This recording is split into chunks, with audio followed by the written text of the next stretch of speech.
سلام دوستان، خوش اومدید به چنل خودتون. امروز ویدیومون در مورد کاهش لگ هستش و این ویدیو دومین ویدیو از چنل من هستش. لطفا با لایک و کامنت هاتون به من انرژی بدین. بریم که آموزش رو ببینیم دوستان.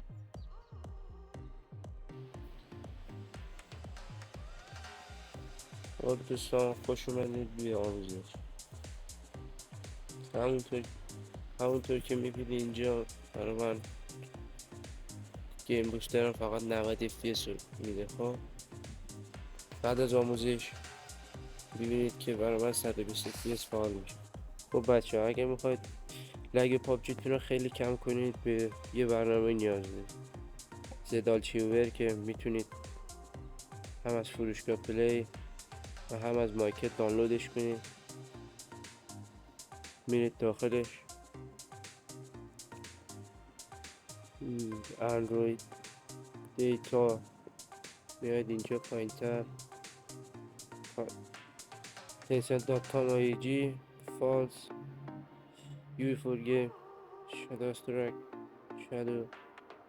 دوباره این میاید پایین تر سیو گیمز رو پیدا میکنید، میاید پایین تر اینو اکتیو سیو رو میاید در کجا، حالا هر جا فرقی نمیکنه، اینجا حالا هر جا.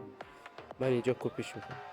خب بچه، بعد از اینکه اکتیو سیو رو در اینجا کپی کردید، از برنامه میاید بیرون، میرید داخل گوگل سیو ادیتور اینو سرچ میکنید.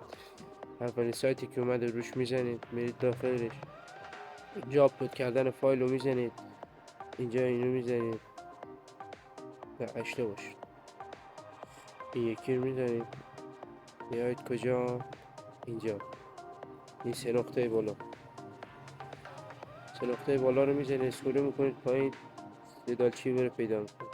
بیاید اینجا پایین این اکتیو رو انتخاب میکنید. اینجا که اومد پایین تر، اینجا گزینه های FPS و لابی FPS، بتل FPS، اینا رو پیدا میکنید. اینا رو میگیرید از 6 به 8 تغییرشون میدید.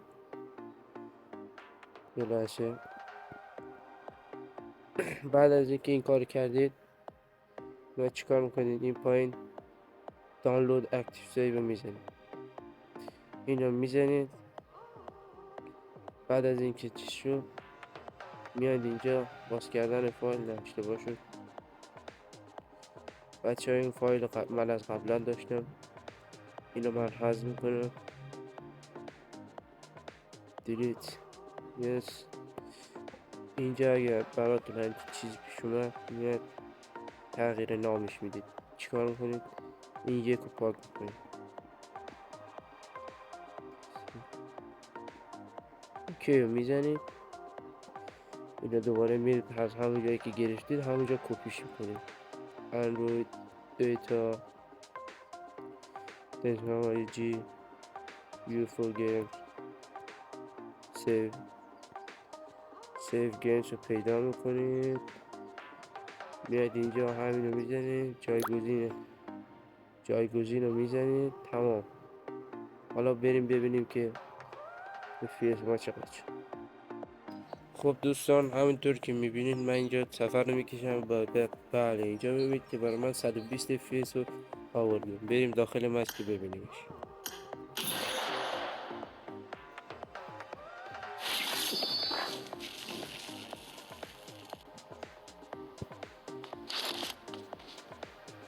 بله همینجور که بچه ها میبینید برای من 120 FPS خیلی هم بله.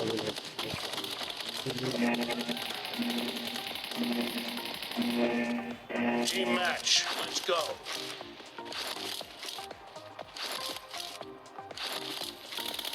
One team has scored for the first time.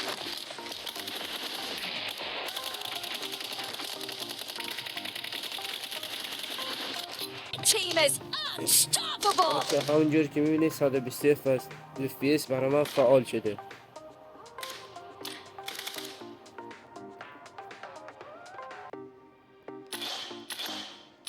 اینجا مشاهده میکنید بچه ها با آخر ویدیو رسیدیم. ممنون که تا اینجای ویدیو با من همراه بودید. لطفا لایک، کامنت، سابسکرایب یادتون نره. خیلی ممنون.